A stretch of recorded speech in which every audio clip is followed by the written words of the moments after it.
अनि घर कहाँ तपाईँको? मेरो यता पूर्व रामेछ। रामेछाप हो। अनि को बिरामी? म आफैले पहिलेदेखि त्यो साँसा गाउँको त्यो छारे जस्तै पल्टिने त्यस्तो हो। अनि अहिले कहाँ उपचार गराइरहनु भयो? पहिला यहाँ सरकारी यही मेडिकलतिरै, कहिले अस्पतालतिरै। अनि नाम के तपाईँको? हजुर नाम? मेरो सुजन। सुजन।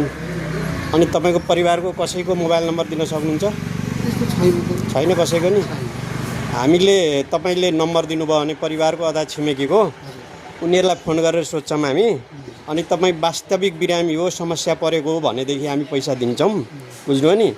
तर तपाईँले चाहिँ घर परिवारको कुनै पनि सदस्यको चाहिँ नम्बर दिनु पऱ्यो। सक्नुहुन्छ?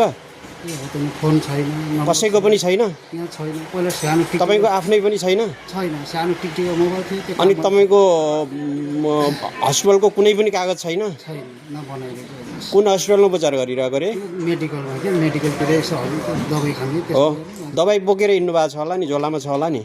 त्यस्तो दबाई छैन, त्यो सिटामोलहरू हो। त्यस्तो भनेपछि यति कुरा सोद्धा नि तपाईँले कुनै पनि हामीलाई आधार प्रमाण नदिइसकेपछि तपाईँले झुटो बोल्नु भएको भन्ने प्रमाणित हुन्छ होइन?